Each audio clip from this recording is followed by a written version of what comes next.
পনিরটাকে আমরা তেলের মধ্যে দিয়ে দিলাম ভাজার জন্য। আর এখানে রাখা রয়েছে গুঁড়ো মশলা, আদা গুঁড়ো, জিরে গুঁড়ো, ধনে গুঁড়ো আর হলুদ গুঁড়ো আর অল্প করে কাশ্মীরি লঙ্কার গুঁড়ো। ব্যাস, এটাকে ভালো করে জল দিয়ে ফেটিয়ে নিয়েছি যাতে শিলে বাটা মশলার মতো দেখতে লাগে। আর পনিরটাকে উল্টে দিয়ে ভালো করে ভাজা হচ্ছে এই পাশ ওপাশ। আমাদের টমেটো কাটা হচ্ছে আর এদিকে পনিরটাও ভাজা হয়ে গেছে।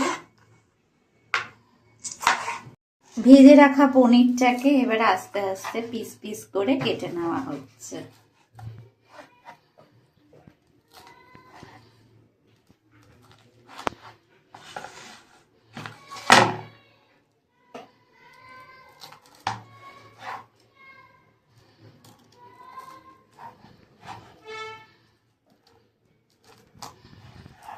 রাখার পরে এবার পনিরের মধ্যে অল্প করে জল দিয়ে এটাকে ভিজিয়ে রাখা হলো। মধ্যে অল্প করে নুন দিয়ে দিলাম। কড়াইতে আমরা শুকনো লঙ্কাটাকে হালকা করে একটু ভেজে নেব।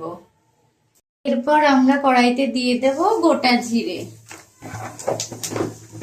এরপর অল্প দুটো এলাচ দিয়ে দিলাম, একটা দারচিনি দিয়ে দিলাম। এরপর অল্প করে হিং দিয়ে দিলাম। কেটে রাখা টমেটো গুলিকে আমরা দিয়ে দিলাম। টমেটো গুলির সাথে সব মশলা একসঙ্গে ভালো করে কষিয়ে নেওয়া হচ্ছে। তারপর যেটা আমাদের ছিল বাটা মশলা হিসাবে, ওটা এখন আমরা আস্তে আস্তে সব মশলাটা দিয়ে দিলাম। এরপর আমরা সেটা বাটিটার মধ্যে অল্প করে জল দিয়ে মশলাটা ভালো করে ধুইয়ে তারপর ওর মধ্যে দিয়ে দিলাম। এরপর অল্প করে নুন দিলাম। পর স্বাদ মতো অল্প চিনি দিয়ে দিলাম। এরপরে আমরা 4টে লঙ্কা দিলাম। এবার আমাদের এখানে যেহেতু লঙ্কায় ঝাল হয় না, তাই 4টে দিতে হয়। মশলাটাকে এবারে কষিয়ে নেওয়া হবে ভালো করে। আমরা 2টো আলু নিয়ে নিয়েছি এটাতে দেওয়ার জন্য। তো আলুটাকে ছাড়ানো হচ্ছে, এবার পিস পিস করে কেটে দেওয়া হবে।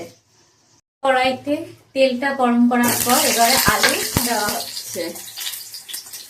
তো ভেজে রাখা আলুগুলিকে মশলার মধ্যে দিয়ে একটু কষিয়ে নেওয়া হবে আস্তে আস্তে। হয়ে যাওয়া জলটা আস্তে আস্তে দেওয়া হচ্ছে। অনেকে ঠান্ডা জলও দেয়, অনেকে গরম জলও দেয়, যার যেরকম ইচ্ছা মতো। না, গরম জল দিলে টেস্টটা ভালো হয়। হ্যাঁ, গরম জল দিয়ে টেস্টটা ভালো হয়। এবার মশলাটাকে আস্তে আস্তে ভালো করে জলের সাথে মিশিয়ে নেওয়া হবে। এখানে পনিরগুলি যে জল দিয়ে রাখা ছিল সেই জলগুলো এখন ফেলে দেওয়া হচ্ছে। এবার পনিরগুলি ঝোলের মধ্যে দিয়ে দেওয়া হচ্ছে।